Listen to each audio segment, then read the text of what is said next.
Os segredos ocultos do umbral.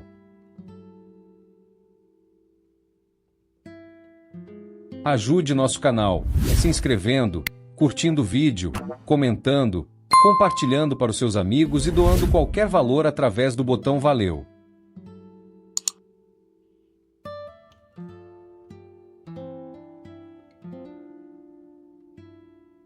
No umbral encontramos grupos de pessoas que se consideram justiceiras. Elas coletam espíritos desorientados em hospitais, cemitérios e no próprio umbral.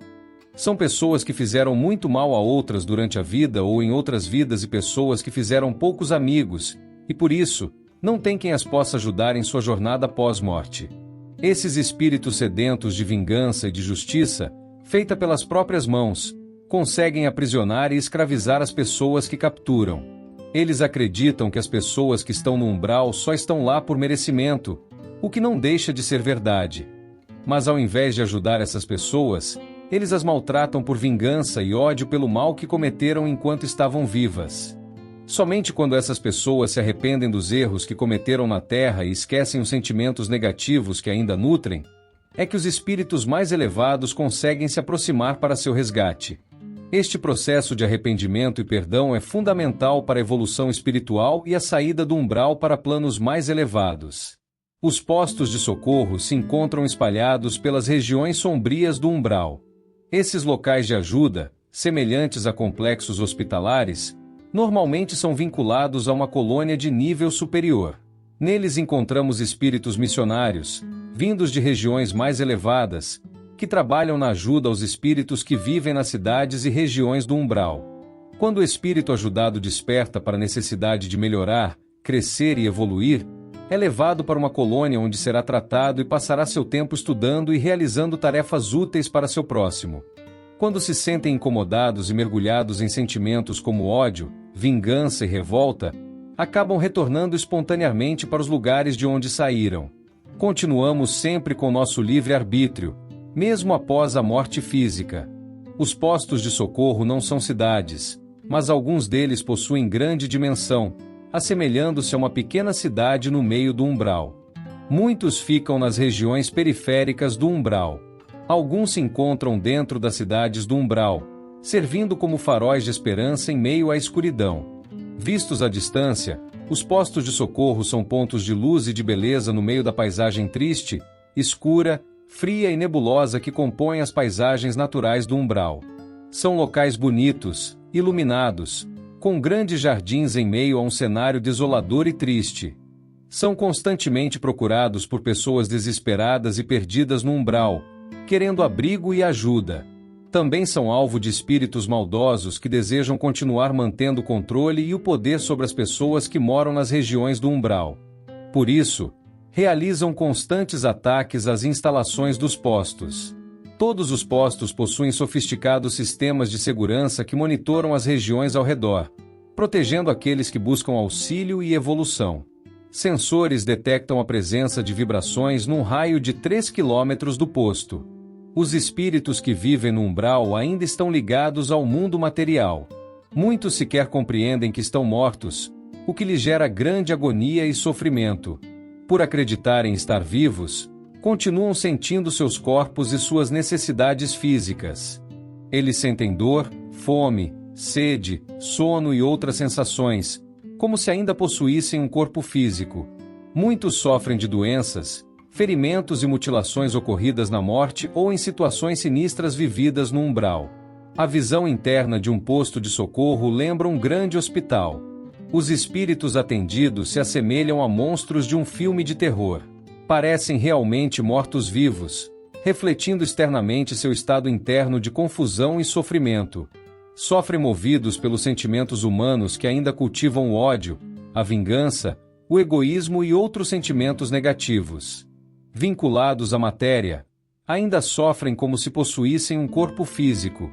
Isso acaba se refletindo em sua aparência monstruosa, que só pode ser modificada a partir da sua conscientização sobre sua realidade espiritual. As enfermarias dos postos estão sempre repletas de espíritos necessitados de orientação, alimento, limpeza e cuidados. É como ver mortos-vivos agonizando por ajuda em seus leitos. Equipes chamadas de samaritanos realizam incursões no umbral em busca de espíritos que procuram ajuda, atuando como verdadeiros anjos da guarda nessas regiões sombrias. Ao retornarem com dezenas de espíritos que mais parecem farrapos humanos, são recebidos pelas equipes de socorro que iniciam um trabalho de acolhimento, alimentação, limpeza e orientação. Ao serem internados, esses espíritos podem se recuperar para serem enviados para colônias em planos mais elevados, fora do umbral, iniciando sua jornada evolutiva. Também é comum que espíritos cheguem às muralhas dos postos à procura de ajuda, e ali sejam socorridos. Existem também postos de socorro na Terra, destinados a socorrer e orientar espíritos recém-desencarnados. Pessoas que acabam de morrer costumam ficar totalmente desorientadas. Muitas não sabem que estão mortas, causando grande confusão e sofrimento. Estes postos terrestres estão localizados no mundo invisível, exatamente no mesmo local onde estão hospitais, cemitérios, sanatórios, presídios, igrejas, centros espíritas e outros locais semelhantes. São nestes lugares onde se pode encontrar o espírito de pessoas que acabam de desencarnar ou que estão procurando algum tipo de ajuda e orientação. Os samaritanos, também chamados de missionários, socorristas e emissários, são trabalhadores dos postos de socorro que saem em caravanas pelo umbral e pela crosta do planeta Terra à procura de pessoas e socorrem os que pedem auxílio. Eles se vestem com capas e gorros de cor bege ou marrom claro e botas altas para não chamar atenção. Desta forma, peregrinam pelo umbral sem serem percebidos. Muitas vezes são invisíveis aos sentidos de espíritos de baixa vibração.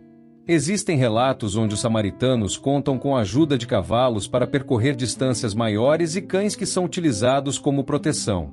Outros relatos falam sobre a existência de veículos especiais chamados de aeróbus. Raras são as excursões em que não ocorrem ataques aos samaritanos. São atacados por espíritos maldosos que podem se transfigurar em criaturas horrendas com o intuito de intimidar e amedrontar as caravanas. Os que atacam jogam pedras, paus, lama, matéria podre e alguns chegam a construir armas que não fazem qualquer efeito aos samaritanos. Para defesa, utilizasse ainda redes de proteção e armas que emitem eletricidade. Ao serem atingidos por este tipo de raio, o espírito entra em um processo semelhante ao da morte, pois lhe faz relembrar todo o sofrimento que passou em sua mais recente desencarnação. Com medo, muitos espíritos só tentam intimidar, e muitas vezes se afastam em desespero. Existem situações em que os samaritanos precisam resgatar pessoas dentro das populosas cidades do umbral. A forma como fazem isto depende do tipo de cidade. Existem casos em que pedem autorização aos líderes da região. Em outros, a pessoa a ser resgatada não é de interesse dos moradores da cidade, e neste caso não existe problema algum em entrar e levar estas pessoas. Existem ainda situações em que precisam utilizar disfarces ou entrarem sem serem vistos pelos habitantes do local. Em situações de perigo, podem mudar de vibração, se tornando invisíveis. Desta forma, não podem ser capturados pelos espíritos trevosos do umbral. Muitos habitantes do umbral sabem quem são e o que podem fazer, e mantêm um ar de respeito quando estão presentes. Ao resgatarem algumas dezenas de espíritos, os samaritanos retornam ao seu posto de socorro. São verdadeiros farrapos humanos, alguns seminus, outros com suas roupas em trapos, e o corpo imundo e ferido. No posto, os espíritos são tratados e orientados. O tratamento pode levar alguns dias ou alguns meses, dependendo do estado e da receptividade do espírito.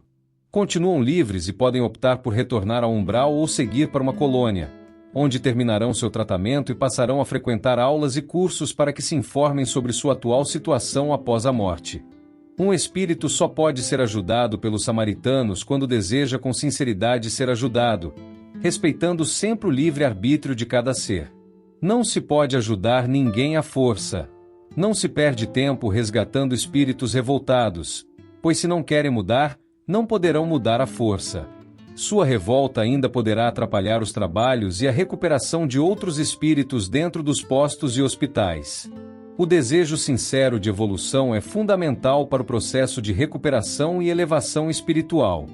Por fim, É importante lembrar que, embora essas informações sobre o mundo espiritual e o processo de desencarnação possam ser reconfortantes e inspiradoras, elas não devem nos fazer negligenciar nossa vida atual. O plano físico é uma escola valiosa para nossa evolução, e cada experiência aqui tem seu propósito e importância em nossa jornada espiritual. Assim, o ideal é buscar um equilíbrio, viver plenamente nossa vida terrena, cumprindo nossas responsabilidades e aproveitando as oportunidades de aprendizado e crescimento que ela oferece. Ao mesmo tempo em que mantemos uma perspectiva mais ampla, conscientes de nossa natureza espiritual e da continuidade da vida além do plano físico. Vimos que o processo de desencarnação nos oferece uma visão mais ampla sobre nossa jornada espiritual. Esta perspectiva nos convida a viver com mais consciência, amor e compaixão, sabendo que nossas ações têm impacto além desta vida. Que possamos usar este conhecimento para evoluir e ajudar outros em sua jornada espiritual.